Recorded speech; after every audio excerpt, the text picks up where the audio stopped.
പ്രിയമുള്ളവരെ, വചനജ്വാല 1662 ദിനത്തിലേക്ക് പ്രവേശിക്കുന്ന ഇന്ന് മാർച്ച് 20 വെള്ളിയാഴ്ച എല്ലാവർക്കും ഏറ്റവും സുന്ദരമായ ഒരു സുപ്രഭാതം ആശംസിക്കുന്നു.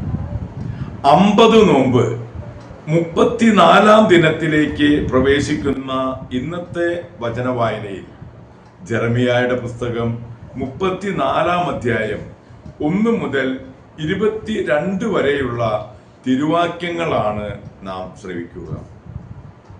സെദക്കിയായ്ക്ക് സന്ദേശം.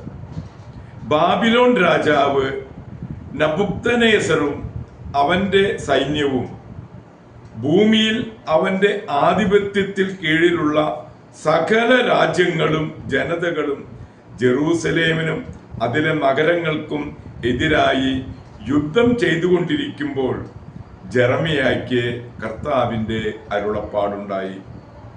ഇസ്രായേലിന്റെ ദൈവമായ കർത്താവ് അരുളി ചെയ്യുന്നു, യൂദാ രാജാവായ സെദക്കിയായോട് ചെന്ന് പറയുക, ഈ നഗരം ബാബിലോൺ രാജാവിന്റെ കരങ്ങളിൽ ഞാൻ ഏൽപ്പിക്കും, അവനത് അഗ്നിക്കിരയാക്കും എന്ന് കർത്താവ് അരുളി ചെയ്യുന്നു. നീ രക്ഷപ്പെടുകയില്ല, പിടിക്കപ്പെടും, അവന്റെ കൈകളിൽ ഏൽപ്പിക്കപ്പെടുക തന്നെ ചെയ്യും. നിനക്ക് ബാബിലോൺ രാജാവിന്റെ മുൻപിൽ നിൽക്കേണ്ടി വരും, നിന്നെ ബാബിലോണിലേക്ക് കൊണ്ടുപോകും. എങ്കിലും യൂദാ രാജാവായ സെദക്കിയ, നീ കർത്താവിന്റെ വചനം കേൾക്കുക. കർത്താവ് നിന്നെ കുറിച്ച് അരുളി ചെയ്യുന്നു, നീ വാളിനിരയാവുകയില്ല, നീ സമാധാനത്തോടെ മരിക്കും. നിനക്ക് മുൻപ് രാജാക്കന്മാരായിരുന്ന നിന്റെ പിതാക്കന്മാർക്ക് വേണ്ടി ചെയ്തതുപോലെ സുഗന്ധദ്രവ്യങ്ങൾ നിനക്ക് വേണ്ടിയും കത്തിക്കും. ഹാ, ഞങ്ങളുടെ പ്രഭു എന്ന് പറഞ്ഞ് അവർ നിന്നെ ഓർത്ത് വിലപിക്കും. ഞാനാണ് ഇത് പറയുന്നത്, കർത്താവ് അരുളി ചെയ്യുന്നു. ജെറമിയ പ്രവാചകൻ ജെറൂസലേമിൽ വെച്ച് യൂദാ രാജാവായ സെദക്കിയായോട് ഇത് പറഞ്ഞു. അന്ന് ബാബിലോൺ രാജാവ് ജെറൂസലേമിനും യൂദായിൽ അവശേഷിച്ചിരുന്ന ലാഗിഷ്, അസാക്കോ എന്നീ നഗരങ്ങൾക്കും എതിരെ യുദ്ധം ചെയ്യുകയായിരുന്നു. ഇവ മാത്രമായിരുന്നു യൂദായിൽ അവശേഷിച്ച ഉറപ്പുള്ള നഗരങ്ങൾ.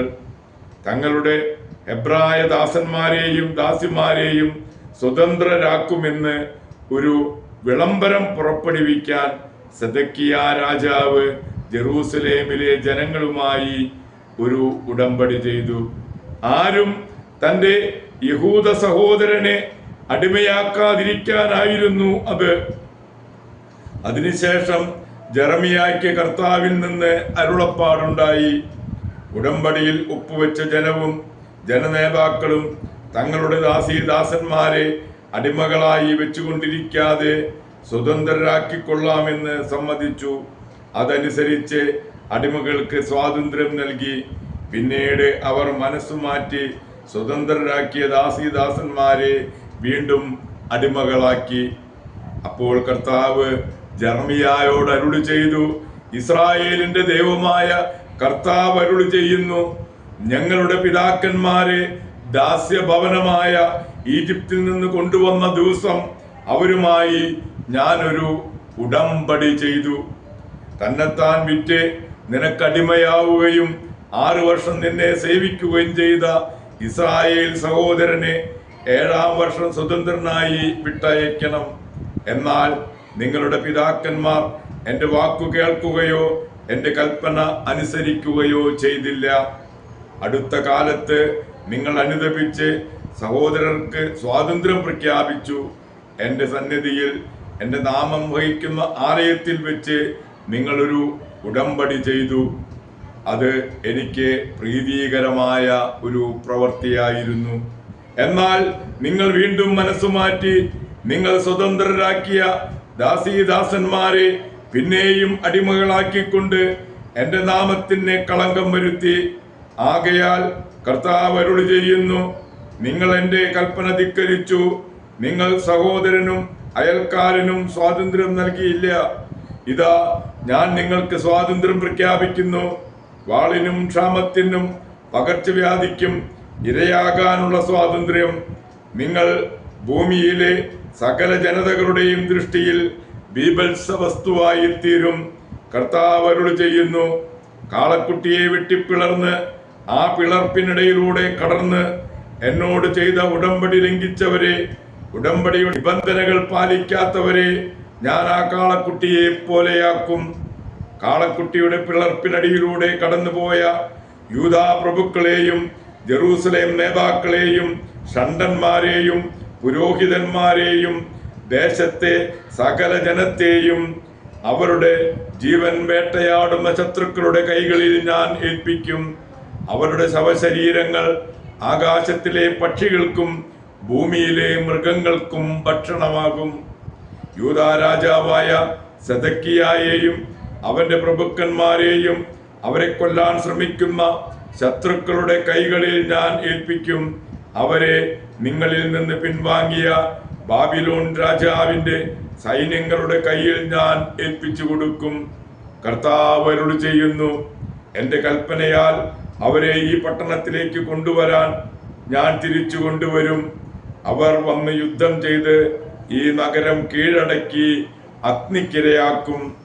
യൂദയായിലെ നഗരങ്ങളെ ഞാൻ മരുഭൂമിക്ക് തുല്യം ശൂന്യമാക്കും. ദൈവത്തിന്റെ തിരുവചനമാണ് നാം ശ്രവിച്ചത്. പ്രിയമുള്ളവരെ, ആഗോള കത്തോലിക്ക സഭയിൽ ഇന്ന് മെത്രാനായ വിശുദ്ധ കത്തുബർട്ടിനെ അനുസ്മരിക്കുന്ന പൊൻസുദിനം. സ്കോട്ട്ലൻഡിലെ മെൽറോസിൽ ജനനം, ആശ്രമവുമായി ബാല്യം മുതൽ അടുത്ത ബന്ധം. ഒരു രാത്രി ആടുകളെ കാത്ത് പ്രാർത്ഥനയിൽ മുഴുകിയിരിക്കുമ്പോൾ വിശുദ്ധ ഐഡാന്റെ ആത്മാവ് മാലാഖമാരുടെ അകമ്പടിയോടെ സ്വർഗത്തിലേക്ക് പോകുന്ന ഒരു കാഴ്ച യുവാവായ കത്തുബർട്ടിനുണ്ടായി.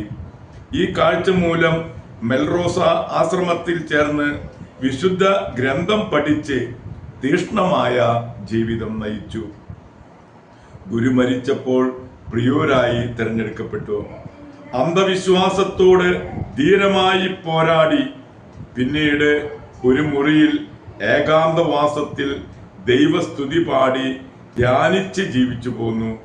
പിന്നീട് ടിഫോർഡിൽ ചേർന്ന മെത്രാന്മാരുടെ സൂനകദോസിൽ ലിൻഡ്രി സുഫാണിലെ ബിഷപ്പായി തിരഞ്ഞെടുക്കപ്പെട്ടു. ബിഷപ്പായിട്ടും തപോനിഷ്ഠയിൽ കുറവ് വരുത്തിയില്ല.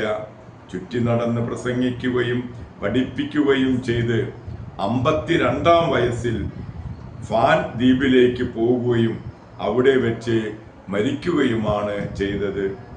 ഒരു ദിവ്യ തേജസ് അദ്ദേഹത്തിന്റെ മുഖത്ത് സദാ ഉണ്ടായിരുന്നതായി പറയപ്പെടുന്നു. പ്രിയമുള്ളവരെ, മെത്രാനായ വിശുദ്ധ കത്ബർട്ടിന്റെ മാധ്യസ്ഥം യാചിച്ച് ഇന്നത്തെ ഈ നല്ല ദിവസത്തിലേക്ക് നമുക്ക് പ്രവേശിക്കാം. എല്ലാവർക്കും നല്ല ഒരു വെള്ളിയാഴ്ച ദിവസം ആശംസിക്കുന്നു. ദൈവം നമ്മെ ഓരോരുത്തരെയും സമൃദ്ധമായി അനുഗ്രഹിക്കട്ടെ.